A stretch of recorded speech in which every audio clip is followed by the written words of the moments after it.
आ जाए सभी लोग फटाफट से।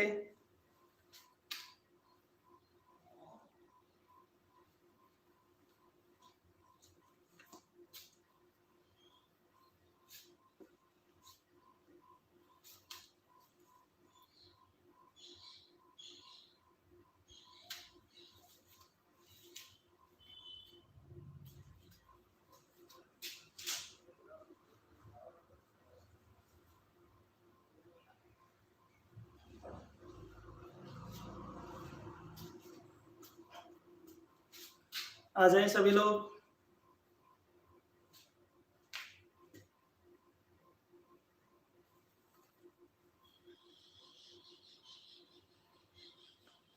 Good afternoon Harsh, Chitranjan, good afternoon.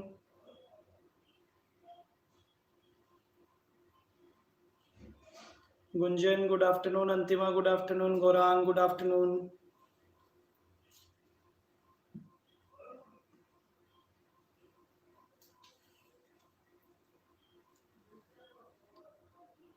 चलिए स्टार्ट करते हैं। ठीक है, अपना सब्जेक्ट है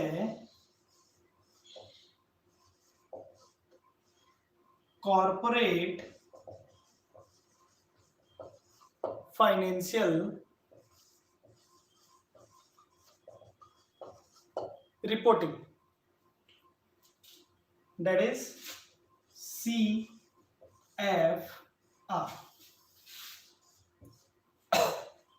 जो अपना CFR सब्जेक्ट है वो सबसे फर्स्ट अपन बात करें तो 5 पार्ट्स में पूरा CFR बटा हुआ है। ठीक है, पूरा का पूरा CFR आपका 5 पार्ट्स में बटा हुआ है। सबसे फर्स्ट पार्ट जो है वो है अकाउंटिंग स्टैंडर्ड और इंडियन अकाउंटिंग स्टैंडर्ड, AS, और इसे इंडियन अकाउंटिंग स्टैंडर्ड ये लोग क्या लिख देते हैं, IND-AS, IAS या IND-AS, अकाउंटिंग स्टैंडर्ड और Indian accounting standard. Second part that is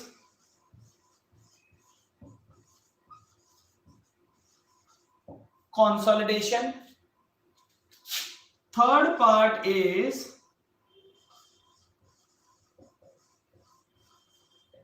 business combination. Business combination के 2 पार्ट्स इन लोगों ने बोले,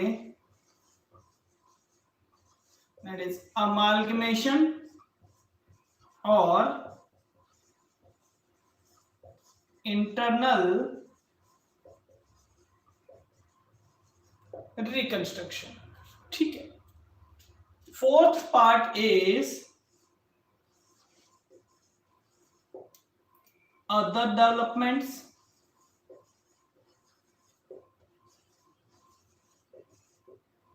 fourth part is other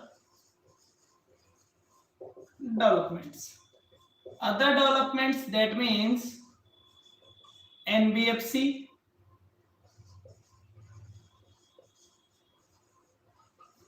share based payment और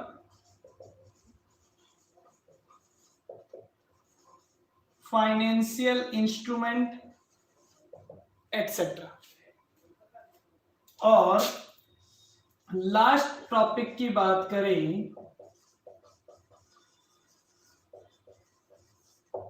तो गवर्नमेंट अकाउंटिंग। तो इस तरह से जो अपना सिलेबस है वो पूरा सिलेबस मिलके 5 पार्ट्स में बटा हुआ है। इसमें से AS और IND-AS का पोर्शन है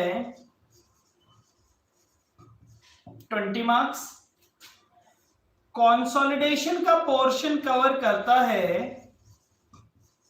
20 मार्क्स, इसी तरह बिजनेस कॉम्बिनेशन कवर करता है 20 मार्क्स, और ये दोनों पोर्शन मिला के कवर करते हैं 40 मार्क्स। इस 40 मार्क्स में NBFC भी आ गया, शेयर बेस्ड पेमेंट भी आ गया, फाइनेंशियल इंस्ट्रूमेंट भी आ गया, गवर्नमेंट अकाउंटिंग भी आ गई, और उसके साथ ही अगर कोई और थियरी कंटेंट है तो वो थियरी कंटेंट भी आ जाता है। ठीक है, तो अगर मैं आपको प्रैक्टिकली कहूं तो जो मेरा सिलेबस है, पहला पार्ट एएस और इंड एएस, उसमें 10 मार्क्स आपके एएस कवर करता है और 10 मार्क्स आपके इंड एएस कवर करता है। कंसोलिडेशन पूरा अपने आप में एक चैप्टर है, 20 मार्क्स कवर करता है। अमाल्गमेशन और इंटरनल रिकंस्ट्रक्शन पूरा अपने आप में एक चैप्टर है, 20 मार्क्स कवर करता है। देखिए, कंसोलिडेशन अपने साथ 3 से 4 इंड एएस भी कवर करता है, क्योंकि इसकी सारी अकाउंटिंग किसके हिसाब से होगी? इंड एएस के हिसाब से होगी। अमाल्गमेशन का चैप्टर अपने साथ 2 इंड एएस भी कवर करता है, तो आपके 2 4 और 2 6 इंड एएस भी कवर हो गए। NBFC share based payment, financial instrument, ये तीनों भी अपने साथ एक एक इंड एएस कवर करते हैं, तो 3 इंड एएस यहां पे हो गए। और गवर्नमेंट अकाउंटिंग, तो ये साथ ही साथ हमारे इंड एएस भी कुछ कवर हो जाते हैं। डन। तो इस तरह से आपको पूरा अपना सिलेबस करना है।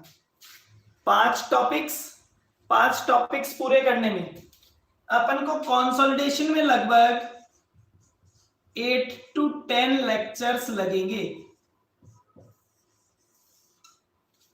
बिजनेस कॉम्बिनेशन करने में 15 लेक्चर्स अपन को लग जाएंगे। इन सबको करने में, तीनों को करने में 10 लेक्चर्स, और इस पूरे पोर्शन को करने में 10 लेक्चर्स। ठीक है, और इस पोर्शन को करने में आपके 10 to 12 लेक्चर्स। तो ओवरऑल अगर देखा जाए तो अपना पूरा 50 to 60 लेक्चर्स के बीच का सिलेबस है, जहां पे अपन को 50 to 60, इसमें अपना थ्योरेटिकल कंटेंट भी पूरा हो जाएगा, कॉन्सेप्ट और उसके साथ में प्रैक्टिकल अप्रोच भी पूरी हो जाएगी। डन। इंपॉर्टेंट टास्क ये है कि जब भी कोई चैप्टर स्टार्ट हो जाए, वैसे तो एक अच्छा ऑप्शन हो गया कि आप वो क्लास बाद में देख सकते हैं, बट बेटर ये है कि लाइव क्लास के अलावा कोई क्लास मिस ना करें।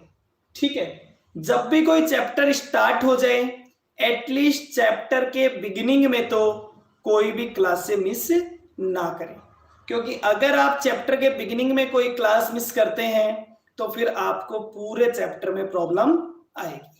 ओके, अब जैसे कंसोलिडेशन है वो 10 लेक्चर्स तक, क्योंकि पहली क्लास वाली चीज हमारे 5th क्लास में भी काम आएगी, 5th क्लास में जो कर रहे हैं वो 8th क्लास में भी काम आएगा, एक साथ कुमुलेट होती होती चीजें कंटिन्यू होंगी। डन। तो कोई भी अपनी क्लास मिस ना करे। ठीक है साहब, चलें, कौन सा चैप्टर सबसे पहले स्टार्ट करें? फटाफट से बताइए, कौन सा चैप्टर सबसे पहले स्टार्ट करें? जो चैप्टर आप बताते हो हम उसी चैप्टर से स्टार्ट कर लेंगे, बताइए।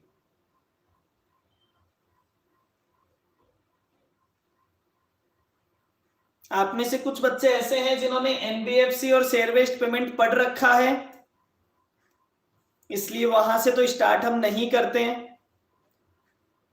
फाइनेंशियल इंस्ट्रूमेंट नहीं, ये एक थ्योरेटिकल चैप्टर है अंतिमा, ये एक थ्योरेटिकल चैप्टर है। उसके अलावा बताइए, एएस से करें या अमाल्गमेशन और कंसोलिडेशन से करें? देखो, दो ही ऑप्शन है, अकाउंटिंग स्टैंडर्ड से करें या फिर कंसोलिडेशन और बिजनेस कॉम्बिनेशन।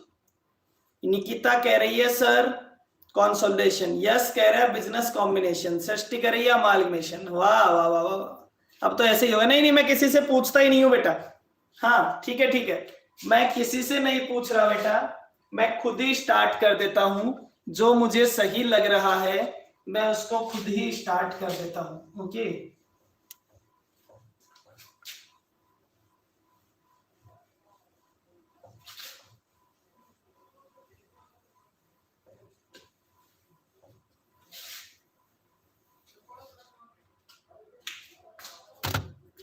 चलिए अपन स्टार्ट करते हैं।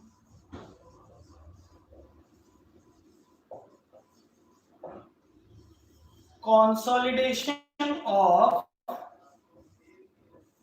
अकाउंट्स। कंसोलिडेशन ऑफ अकाउंट्स का मतलब क्या होता है? सबसे पहले आप ये समझेंगे कि कंसोलिडेशन ऑफ अकाउंट्स का मतलब क्या होता है। देखो, कंसोलिडेशन ऑफ अकाउंट्स का मतलब होता है, मैं कहता हूं दो अलग अलग एंटिटी है। मान लीजिए एक है ए कंपनी ए लिमिटेड, एक है बी लिमिटेड। एक कंपनी है ए लिमिटेड और एक कंपनी है बी लिमिटेड। अब ए कंपनी जब अपने फाइनेंशियल स्टेटमेंट बनाती है, फाइनेंशियल स्टेटमेंट का मतलब मैं एक बार बोल देता हूं बैलेंस शीट। तो जब ये ए कंपनी बैलेंस शीट बना रही है तो इसमें एज असेट एंड लायबिलिटी तो आएंगे ही आएंगे, साथ में बीज असेट एंड लायबिलिटी भी आएंगे। इसको क्या बोलते हैं?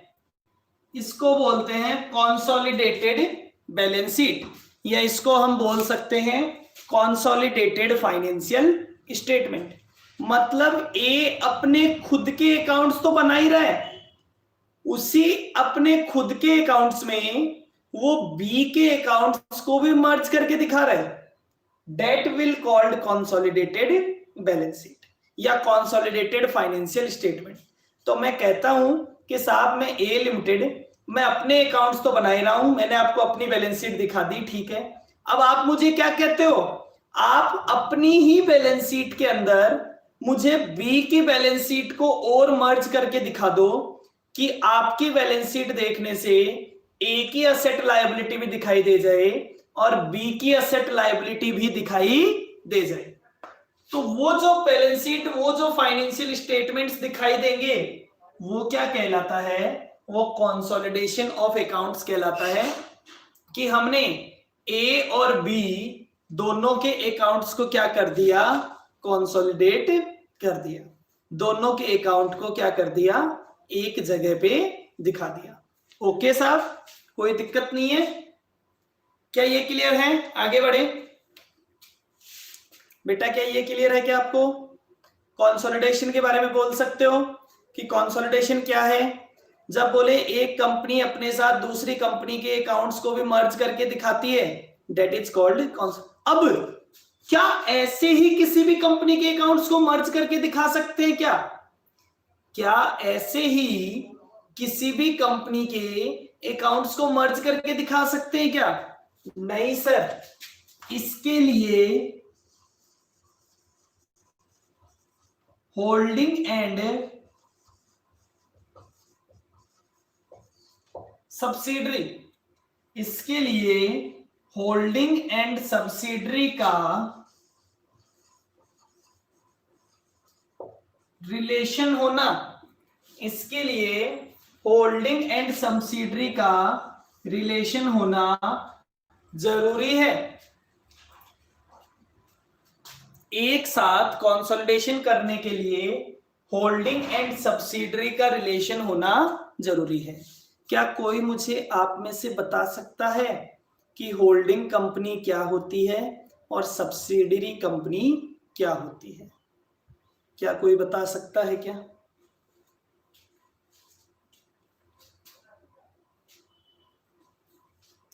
क्या कोई बता सकता है कि होल्डिंग कंपनी क्या होती है और सब्सिडरी कंपनी क्या होती है?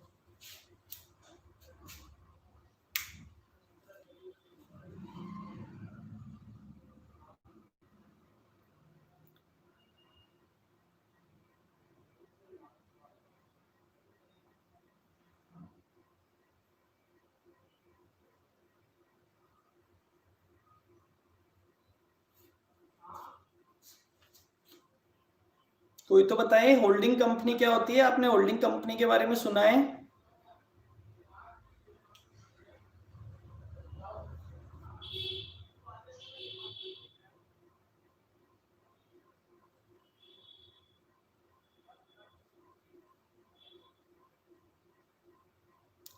When A company hold share of another company called holding company. अरे वाह, मेरे पास रिलायंस के शेयर हैं, वो मैंने अपनी कंपनी के नाम से खरीद रखे हैं, तो क्या मैं रिलायंस की होल्डिंग कंपनी हो गया? And other is such holding companies that which held major share holding. हाँ ठीक है, मैं कहता हूं साहब मेरे पास रिलायंस के 25% शेयर है, मैं होल्डिंग हो गया। देखो, अगर हम कंपनीज एक्ट पे जाते हैं, अगर हम कंपनीज एक्ट पे जाते हैं, तो कंपनीज एक्ट हमें क्या कहता है कि 50 more than 50%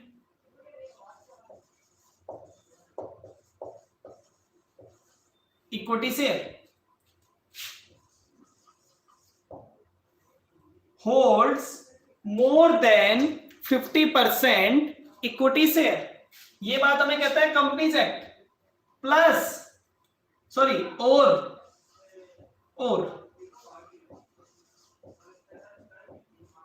right to compose board of director. देखो दो चीजें, या तो मेरे पास सामने वाली कंपनी सब्सिडरी कंपनी के 50% या उससे 50% से ज्यादा शेयर हो, ठीक है, 50% से ज्यादा, तो वो मेरी सब्सिडरी कंपनी है। या फिर उसका जो बोर्ड ऑफ डायरेक्टर है उसको कंपोज करने का मतलब उसमें डायरेक्टर को अपॉइंट करने का, रिमूव करने का, डायरेक्शन देने का राइट मेरे पास हो, तो इसका मतलब मैं उस कंपनी को कंट्रोल करता हूं। तो ये दो कंडीशन अगर पूरी होती है या दोनों में से कोई एक कंडीशन पूरी होती है तो उसे होल्डिंग कंपनी माना जाएगा।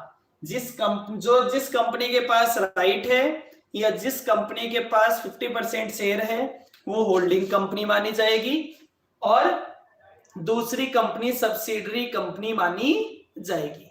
लेकिन फॉर द पर्पज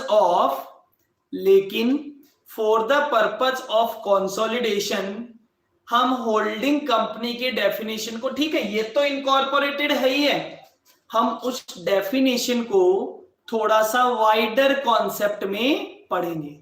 देखो जब तक अकाउंटिंग स्टैंडर्ड लगता था तब तक हम इस डेफिनेशन को इसी कॉन्सेप्ट में पढ़ते थे। क्यों पढ़ते थे?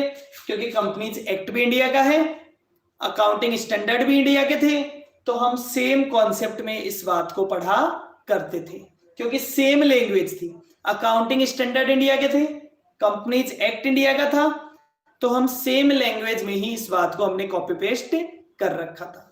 लेकिन जब से इंड एएस अप्लाई हुआ है तो वो किसके जैसा था? वो तो आईएफआरएस के जैसा है, मतलब फॉरेन स्टैंडर्ड के हिसाब से है। तो अब थोड़ी सी डेफिनेशन, ठीक है ये तो ऑटोमेटिकली इनकॉर्पोरेटेड है, हम हमारे कंपनीज एक्ट को वोलेट नहीं करेंगे, लेकिन उसको समझाने का तरीका उन्होंने थोड़ा सा क्या कर दिया, चेंज कर दिया। आप समझे?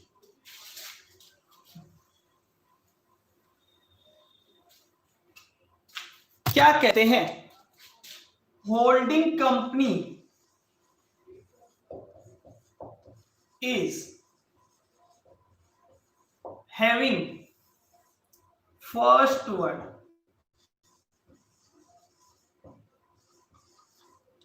ये कहते हैं कि होल्डिंग कंपनी उस कंपनी को माना जाएगा जिसके पास दूसरी कंपनी का कंट्रोल है, जिसके पास दूसरी कंपनी का कंट्रोल है। ठीक है साहब।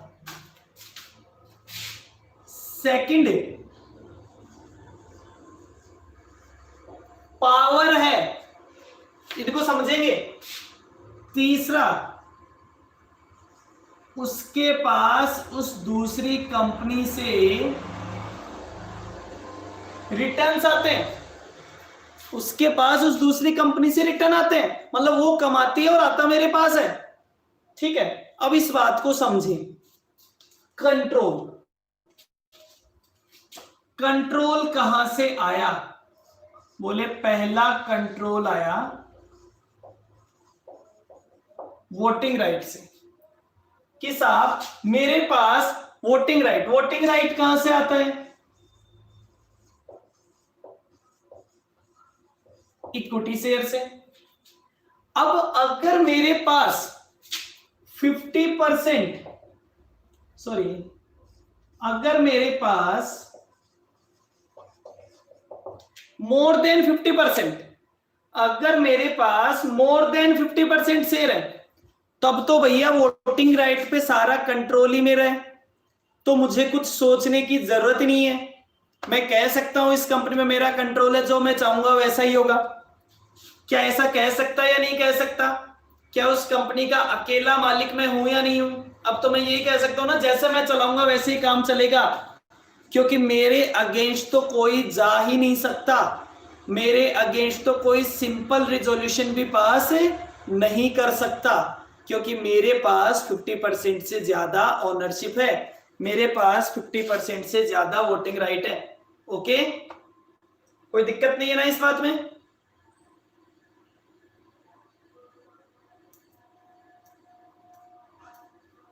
बेटा जल्दी से बताओ, क्या इस बात में कोई दिक्कत है कि कंट्रोल वोटिंग राइट से आ गया?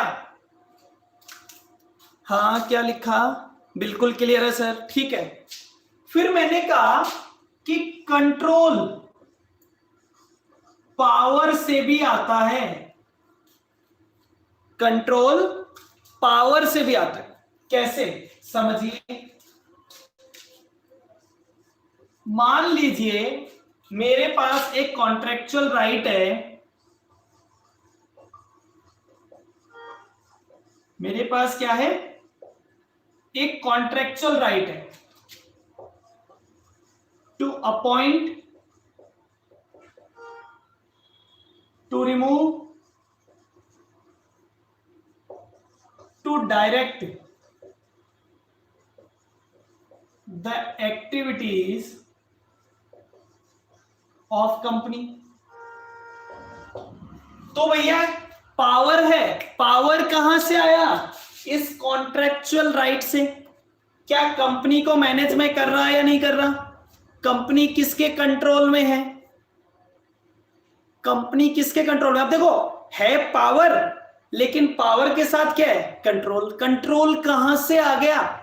ये इसका ही पार्ट है, बट हमें 3 अलग अलग वर्ड समझाए हुए हैं कि कंट्रोल आ जाए पावर से।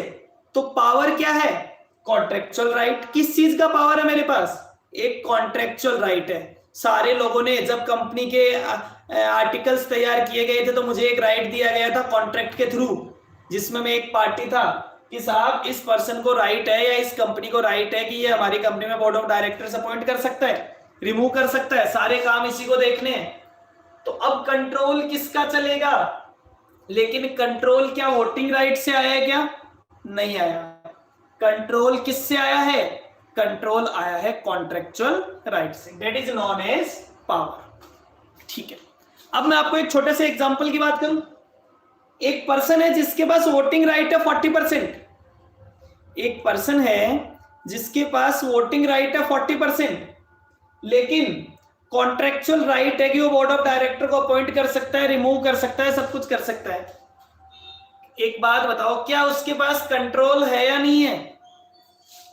क्या उसके पास कंट्रोल है या नहीं है? फटाफट से जवाब दें।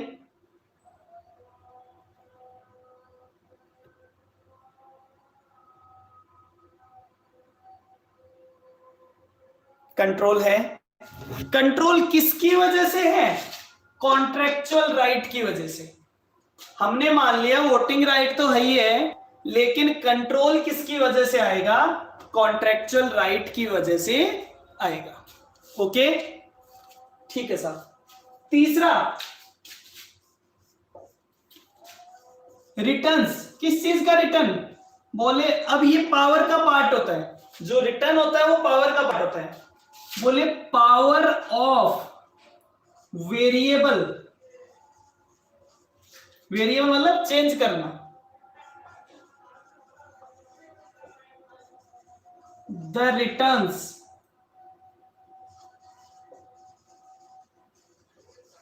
ऑफ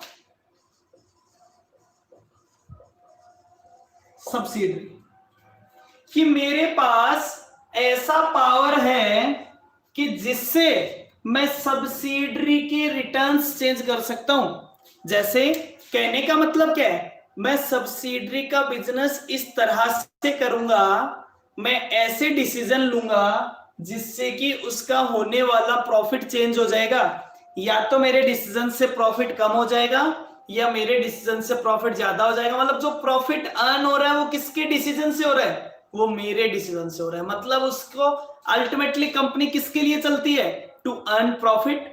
तो उस कंपनी को मैनेज कौन कर रहा है, इसका मतलब कंट्रोल कौन कर रहा है, मैं किसके थ्रू, रिटर्न्स। और समझिए रिटर्न में एक बात और समझिए, power two variable change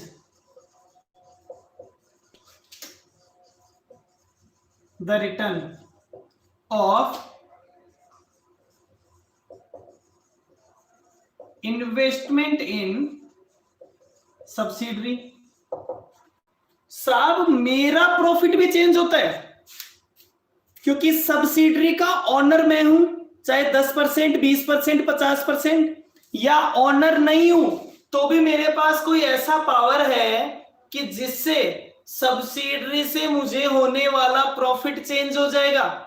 subsidiary की कमाई बढ़ेगी तो मेरी कमाई भी बढ़ेगी, सब्सिडरी की कमाई कम होगी तो मेरी कमाई भी बढ़ेगी, सॉरी कम हो जाएगी। दैट इज, तो या तो सब्सिडरी के थ्रू मैं सब्सिडरी का प्रॉफिट चेंज करने का पावर रखता हूं, या सब्सिडरी के थ्रू सब्सिडरी में मैं ऐसे डिसीजंस लूं जिससे मेरा प्रॉफिट बढ़ जाए, तो वो भी क्या कहलाता है, इसका मतलब मैं सब्सिडरी को कंट्रोल कर रहा हूं। तो तीन चीजें होल्डिंग कंपनी का मतलब, और इन तीनों केस में अगर किसी भी जगह ये साबित हो जाए कि आपके पास कंट्रोल है, चाहे वो वोटिंग राइट की वजह से है, चाहे वो कॉन्ट्रेक्चुअल राइट की वजह से है, चाहे वो रिटर्न्स की वजह से है, तीनों में से किसी भी चीज की वजह से अगर ये साबित हो जाता है कि कंट्रोल आपके पास है, तो फिर आपको कंसोलिडेटेड अकाउंट्स बनाने पड़ेंगे। सर क्या हमें कंसोलिडेटेड अकाउंट्स ही बनाने पड़ेंगे या अपने खुद के भी बनाने पड़ेंगे? मैं कहता हूं बेटा मेरे खुद के तो मुझे अलग से बनाने ही बनाने हैं, लेकिन एक अकाउंट मेरे खुद के और सब्सिडरी के दोनों के जोड़ के भी बनाने हैं। एक अकाउंट मेरा खुद का और सब्सिडरी का दोनों का ऐड करके भी बनाना है। ओके, क्या कोई कंफ्यूजन है बेटा?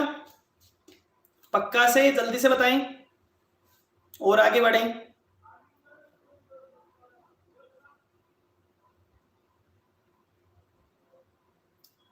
जल्दी से बताएं।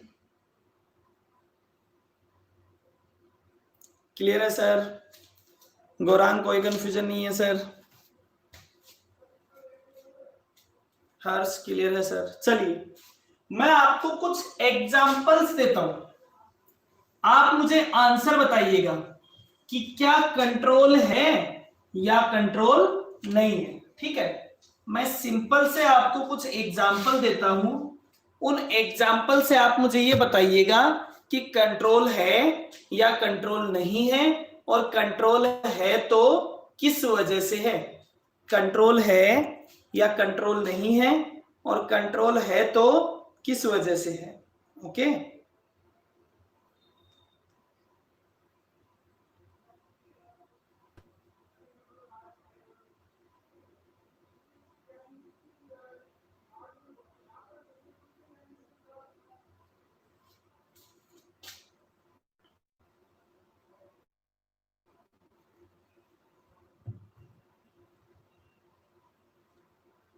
लीगल रिक्वायरमेंट है, अंतिमा लीगल रिक्वायरमेंट है।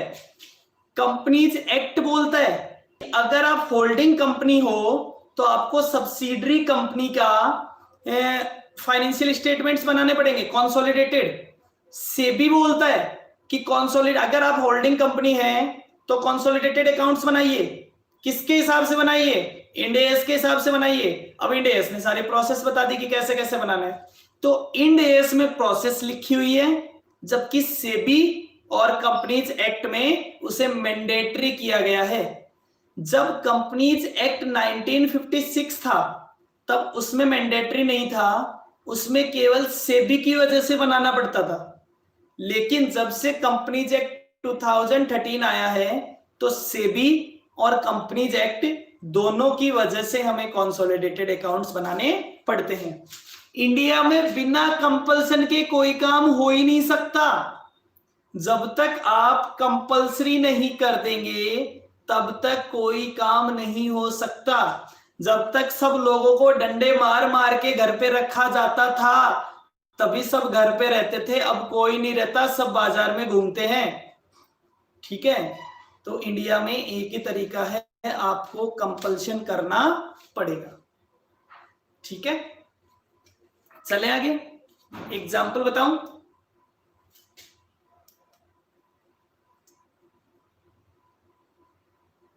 ओके अंतिमा, आगे बढ़े। हाँ सर, देखो एक कंपनी है ए लिमिटेड, उसके पास 48% शेयर्स हैं बी लिमिटेड के। A limited holds 48% share of B limited. अकेले ए लिमिटेड के पास 52% share hold by thousands of people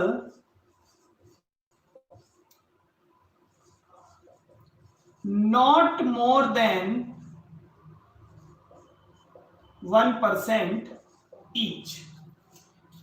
एक कंपनी है बी लिमिटेड, उसके 48% शेयर मेरे पास है और जो बचे हुए 52% शेयर है वो हजारों लोगों के पास है। कोई भी उनमें से ऐसा आदमी नहीं है, उनमें से कोई भी ऐसा आदमी नहीं है जिसके पास 1% से भी ज्यादा शेयर हो। किसी के पास 0.5 है, किसी के पास 0.3% है, किसी के पास 1% है, किसी के पास 0.7% है। मेरे पास 48 शेयर है और बाकी इतने सारे लोग हैं किसी के पास एक भी पूरा नहीं है, कहने का मतलब 1% भी पूरा नहीं है। आप बताइए क्या ए लिमिटेड के पास बी लिमिटेड का कंट्रोल है? क्या है? तो किस वजह से? कोई एग्रीमेंट नहीं है, कुछ नहीं है, जल्दी से बताएं।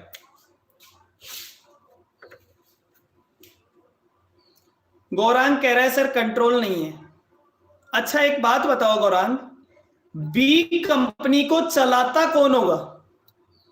बी कंपनी को चलाता कौन होगा? है क्योंकि अकेला मालिक है पावर की वजह से। अब पावर तो कॉन्ट्रेक्चुअल राइट वाला तो है नहीं, पावर कौन सा है? वोटिंग राइट वाला, क्योंकि वो कोई भी काम सोचता है और 48 शेयर तो खुद ही डाल देता है कि काम ऐसे होना चाहिए। अब बाकी के 2% तो उसके साथ आ ही जाते हैं, बाकी के 52 इंडिपेंडेंट लोग हैं, 2% तो उसके साथ आ जाएंगे। सोच के देखिए 100 पार्टी और 100 सीटें होती है, अगर उसमें से 48 सीट्स किसी एक पार्टी ने जीत ली और बाकी किसी के पास एक, किसी के पास 2 हैं, तो कोई ना कोई 2 तो उसके साथ मिल ही जाएंगे, तो उसका काम तो हो जाएगा। तो हमने क्या कहा कि साहब इसका आपको प्रॉपर आंसर मिलेगा, मैं अभी केवल आपको शॉर्ट में बता रहा हूं कि कंट्रोल है। किस वजह से है? बोले साइज ऑफ शेयर होल्डिंग, मैं इसको प्रॉपर लिखता हूं, absolute size of share holding and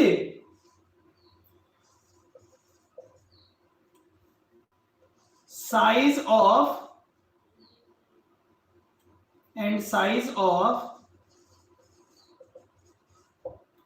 इसको ऐसा लिख दो, relative size relative size of others share holding. भाई मैं तो इतना जानता हूं कि बाकी के 52 लोगों के पास भी एक एक परसेंट है, तो क्या मेरे साथ कोई नहीं आएगा? बाकी के सब 52 के 52 एक साथ हो जाएंगे क्या? बाकी के 52 के 52 की राय एक जैसी है और मैं अलग, क्या वो 52 के 2 एक साथ हो सकते हैं क्या? मान लीजिए उसमें से 40 एक जैसे हैं तो भी मेरे से ज्यादा नहीं है, तो नॉट पॉसिबल। तो हम कहेंगे, आंसर क्या देंगे कि मेरे पास कंट्रोल है किसकी वजह से? Absolute size of my share holding. मेरी शेयर होल्डिंग की एब्सोल्यूट साइज इतनी है कि बाकी के सारे लोग मिल नहीं सकते, क्योंकि उनकी रिलेटिव साइज ऐसी है, सब एक एक परसेंट वाले हैं। तो कंट्रोल किसका रहेगा? मेरा रहेगा। तो आंसर क्या देंगे? Control have to A limited due to absolute size of A limited share holding and relative size of other share holding. Done. इसका मतलब ए लिमिटेड को कंसोलिडेटेड अकाउंट्स बनाने पड़ेंगे। इसका मतलब ए लिमिटेड को कंसोलिडेटेड अकाउंट्स बनाने पड़ेंगे। ओके, दूसरा एग्जांपल दे दूं, कंटिन्यू करें। दूसरा एग्जांपल फटाफट से बता दो बेटा, फटाफट से बता दो, आगे के एग्जांपल पे चलें। Yes sir.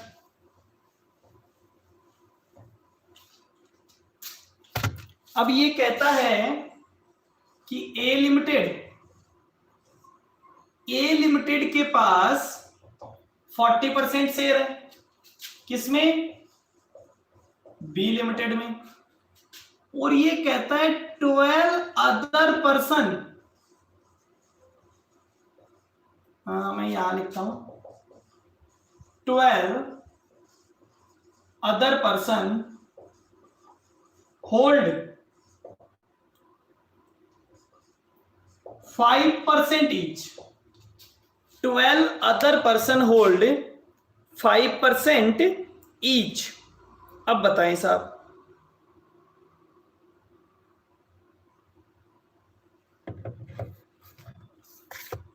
अब कुछ लोग कहेंगे सर 12 लोग तो मिल सकते हैं। मैंने कहा हां, तो मैंने इसके साथ में एक चीज प्लस कर दी।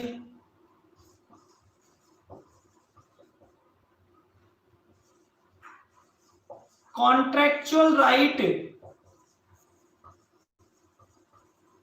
To manage the activity of company. ये लीजिए साहब। अब बताइए, क्या ए के पास कंट्रोल है या नहीं है? देखो, ए की शेयर होल्डिंग तो 40% है, बाकी 5% कंट्रोल है। किस वजह से कंट्रोल है निकिता? कंट्रोल किस वजह से है? कंट्रोल किस वजह से है? क्या शेयर होल्डिंग की वजह से है या फिर कॉन्ट्रेक्चुअल राइट की वजह से है? Contractual right. हम आंसर क्या देंगे कि as share holding, A has a control but as share holding is not conclusive evidence of control. A की शेयर होल्डिंग कंक्लूसिव एविडेंस नहीं है, but in addition to share holding contractual agreement decides, contractual right decides that A have control over the affairs of the company. Hence A should prepare consolidated balance sheet. यहां भी A क्या बनाएगा? consolidated accounts बनाएगा। चलिए साहब, example clear है? अगले example पे चलें। मैं आपको बहुत सारे परमुटेशन कॉम्बिनेशन बना के दे रहा हूं, अलग अलग अलग अलग, ठीक है। अगले एग्जाम्पल पे चलें, फटाफट बताएं बेटा, आगे चलें, जल्दी से बताएं।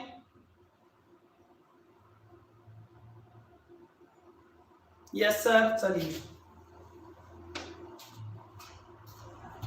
देखिए तीसरा एग्जांपल, ए लिमिटेड के पास 45% शेयर है बी लिमिटेड के। 2 persons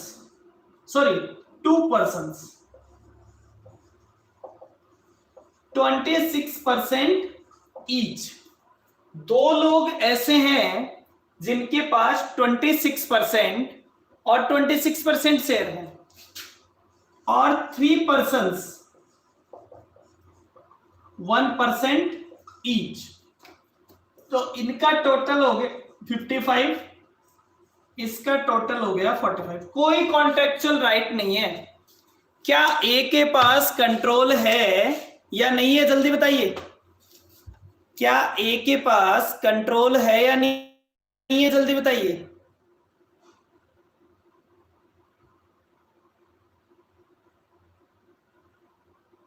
नहीं है। क्यों नहीं है बेटा, जल्दी बताइए। देखो, क्या ए को किसी काम को करने से रोकने के लिए इन 5 लोगों को मिलने की जरूरत है क्या? नहीं। जैसे ही ये ऊपर वाले दोनों एक दूसरे को सपोर्ट करेंगे ना, ए का काम नहीं हो पाएगा। जैसे ए चाहता है मिस्टर एक्स पर्सन को डायरेक्टर बना दिया जाए, ये दोनों मिलके कहेंगे नहीं बनाना। अब इन दोनों का परसेंटेज कितना हो जाएगा? 52। अब नहीं बना सकते साहब, आपके पास कोई अलग से राइट भी नहीं है और आपके वोट भी इतने नहीं है कि आप बना सकते हो। तो केवल और केवल ए को प्रिवेंट करने के लिए इन 2 पर्सन का एक दूसरे को कोऑपरेट करना चाहिए। तो केवल 2 लोग मिलके भी ए को किसी काम को करने से रोक सकते हैं। तो हम आंसर क्या देंगे?